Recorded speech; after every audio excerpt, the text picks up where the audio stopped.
Madame, Monsieur, bonsoir et bienvenue dans Hashtag Couvre-feu. Cette édition sera largement dominée par la polémique entourant le consentement pour le vaccin AstraZeneca. Voici le sommaire de ce numéro. L'alerte a été donnée par Rochi Badin hier soir. Dans une vidéo sur Facebook, l'avocat explique les clauses qu'il qualifie de dangereuses dans ce consentement. Ceux qui se font vacciner lisent-ils vraiment le document avant de signer? Nous avons suivi toutes les étapes de la vaccination pour faire un constat. Le docteur Vasantrao Gajadhar, grand défenseur du vaccin, reconnaît que la version mauricienne du consentement est un sérieux problème. Il appelle le gouvernement, les médecins, les avocats, les assureurs à trouver une solution. La réponse du gouvernement à la polémique, ce consentement est tout à fait légal. C'est un document courant dans la médecine, réplique le député Zahid Nazourali. Et au milieu de cette polémique, nous terminerons avec une vidéo du docteur Mita Bali Singh. Cette généraliste explique pourquoi, malgré toute la polémique, elle s'est faite vacciner. Alors que l'Allemagne ou encore la France n'aident pas à dissiper les doutes autour de l'AstraZeneca, voilà une polémique à Maurice qui risquerait de ralentir encore plus la vaccination anti-Covid. C'est un document que les 70 000 Mauriciens vaccinés ont signé et auquel personne n'y a vraiment prêté attention. Il s'agit du formulaire de consentement. Hier soir, l'avocat Rochi Badin a analysé ce document dans une vidéo publiée sur Facebook. Il dénonce des chapitres qui exonèrent le gouvernement, le fabricant, les donateurs, le corps médical de tout blâme si jamais la personne vaccinée en meurt. Voici un extrait de l'alerte de Rochi Badin. Vous trouvez que tout le monde dans Maurice peut bien signer pour dire I acknowledge that as a result of a vaccination, certain risks are involved. Alors, vous bien comprendre que sa section 3A, dans sa forme qui vous peut signer là, il peut dire qu'il assume tous les risques. Et c'est à ou risque et péril qui vous peut faire ce que vous peut faire. Et vous peut acknowledge ça. Même injuries, même death. C'est-à-dire même si il y a un labo du vent. Deuxièmement, mes chers compatriotes, la section 5 maintenant, plus grave encore.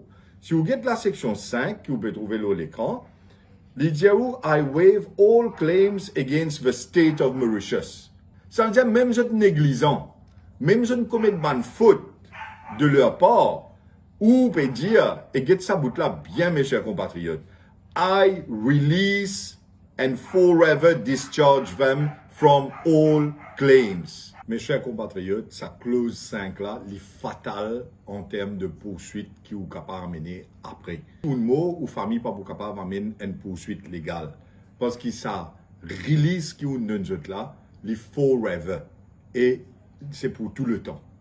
Maintenant, la section 6, diaou comme ça, qui même si vous n'avez pas aller de l'avant avec une poursuite, vous avez payé toujours de frais.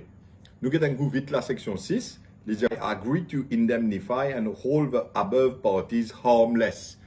Ou peut dire comme ça, que n'importe qui loss, liability, damage, cost or expenses, ou pour indemnifier les autres, c'est-à-dire qui pourra payer tout ça ban frais là. Devant la gravité de l'analyse de Rochi Badin, nous sommes retournés dans un centre de vaccination avec cette fois une attention particulière à ce formulaire de consentement. Ceux qui se font vacciner prennent-ils le temps de lire le document avant de le signer? Et qu'en est-il de ceux qui ne savent pas lire? C'est un reportage de Darren Maury.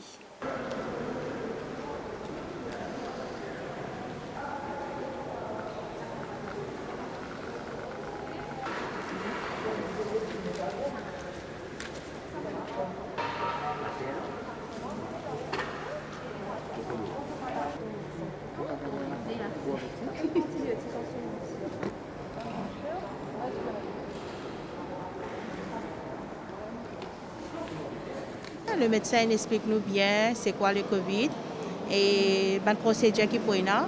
Et le vaccin aussi passe bien, pas de douleur, non rien. Et comment nous donner tout les détails, comment vous passez, peut-être nous gagnons la fièvre ou quoi, nous prenons nos médicaments chaque 6 temps.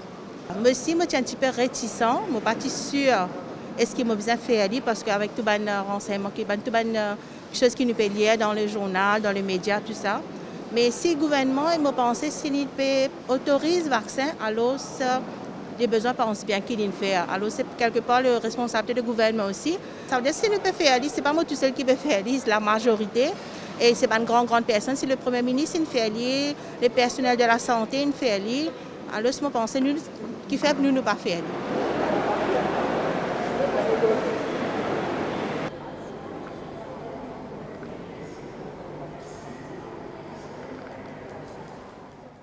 Hier, mon reportage COVID-19, le ministre causait de ça.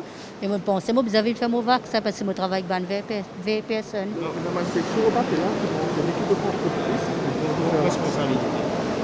Non, ça ne m'a pas trouvé. Je fais mon vaccin. Et ouais, tu ne passes correct, marqué correct. Et explique-moi le papier là, pas vraiment. Ah ouais. Mais c'est vraiment mon collègue qui a le papier. Là. Avec travailler mon collègue parce qu'il me prend tout renseignement qu'il a là.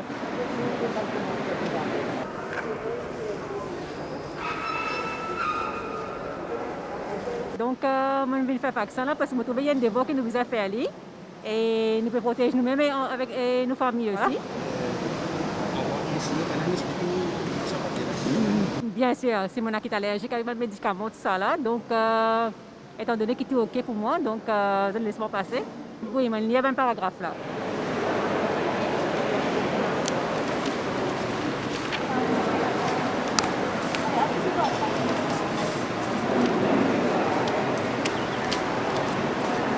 Il faut possible qu'il y ait un side effect, mais globalement, il n'y a aucune garantie.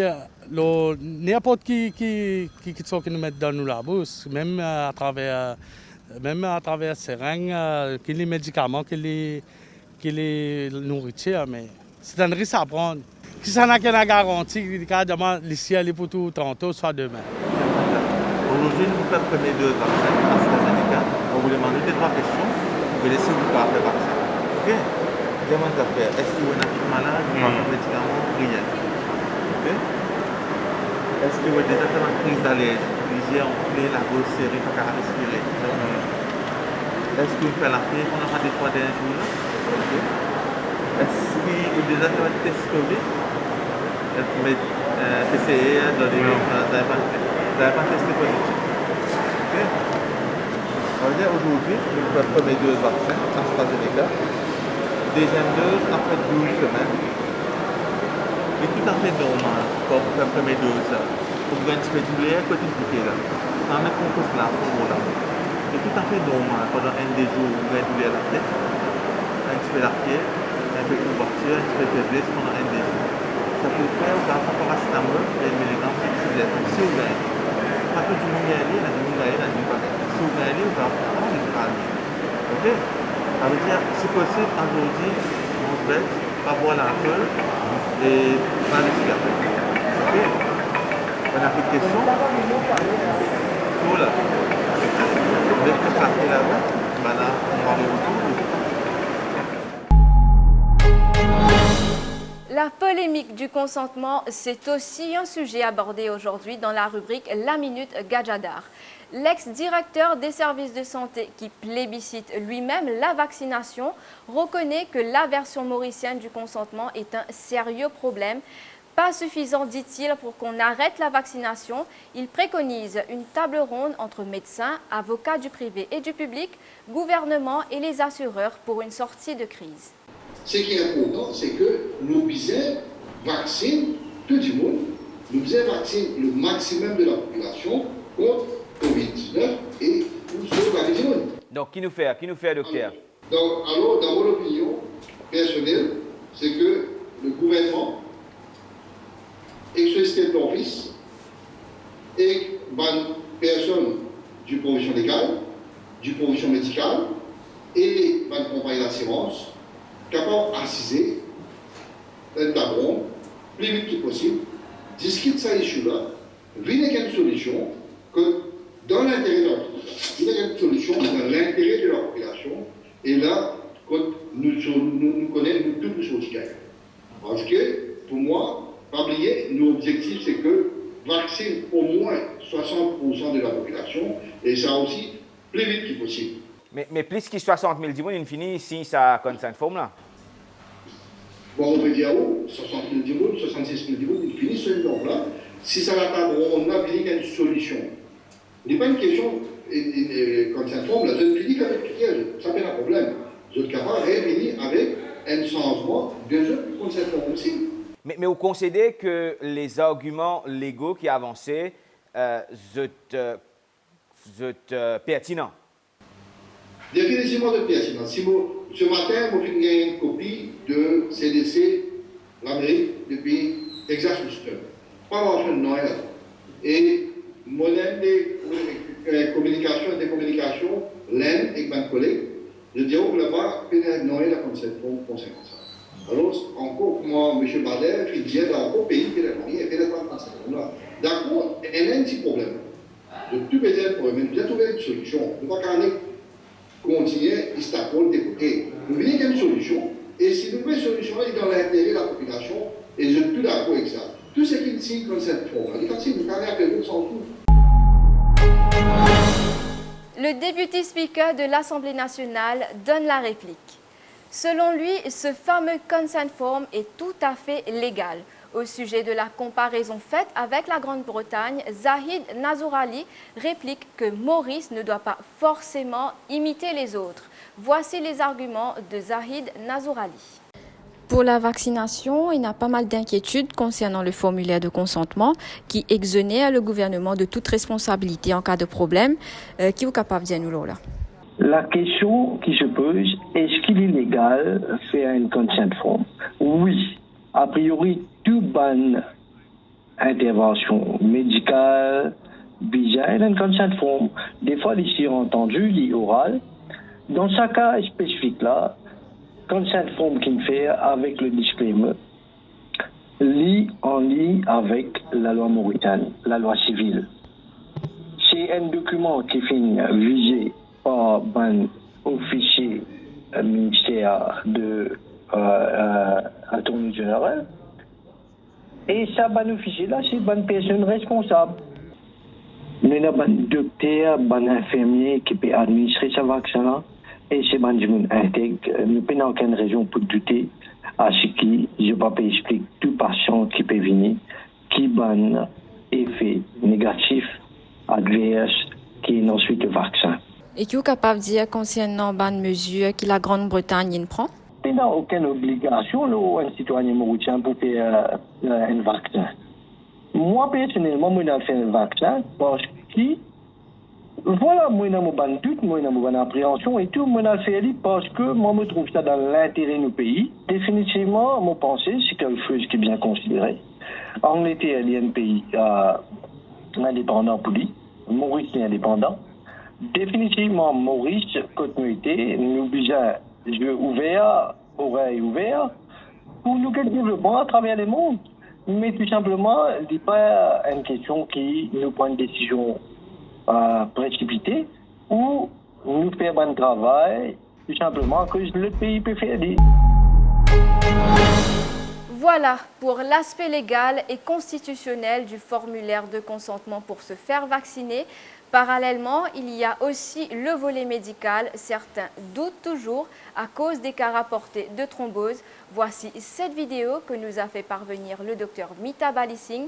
Cette généraliste explique pourquoi elle s'est faite vacciner.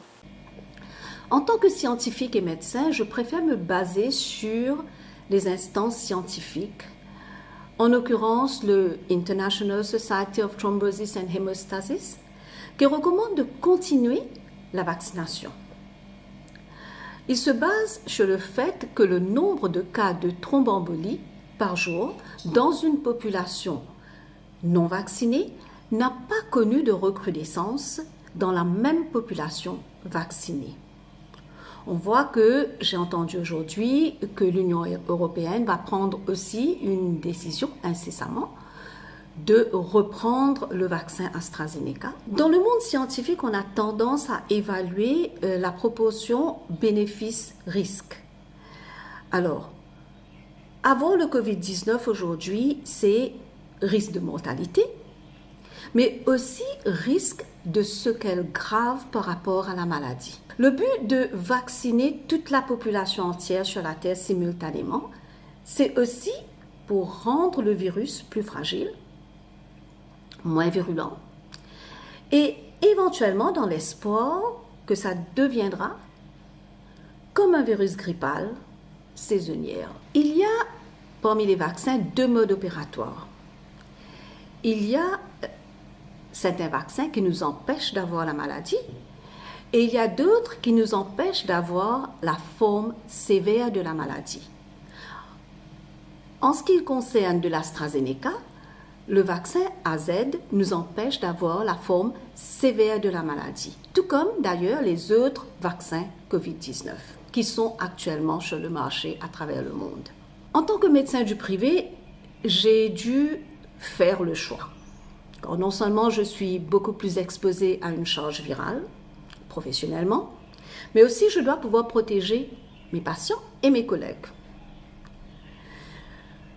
Par déformation professionnelle, je fais toujours la proportion risque-bénéfice dans mes prescriptions. Idem pour le vaccin. Je n'avais pas vraiment le choix. Je suis médecin avant tout, donc je me suis vaccinée il y a 2 semaines de cela. Évidemment, j'ai eu les effets secondaires qu'on a d'habitude avec tous les vaccins, que ce soit infantile ou autre. Un peu de fièvre, courbature, non, suffisamment de fièvre quand même, courbature, etc. Mais je suis contente de l'avoir fait. Et pour mieux comprendre toute la polémique autour du vaccin, on vous recommande la lecture de cet édito paru dans l'Express. Nad Sivaramen explique la géostratégie autour de la campagne pour décrédibiliser l'AstraZeneca, la position de la Grande-Bretagne vis-à-vis des États-Unis et de l'Union européenne après le Brexit, les intérêts des gigantesques entreprises pharmaceutiques, des milliards de dollars sont en jeu. AstraZeneca au cœur de la géostratégie et du turbo-capitalisme, un article à lire sur l'express.mu. C'est la fin de ce hashtag couvre-feu. Merci de l'avoir suivi. À demain pour une autre édition.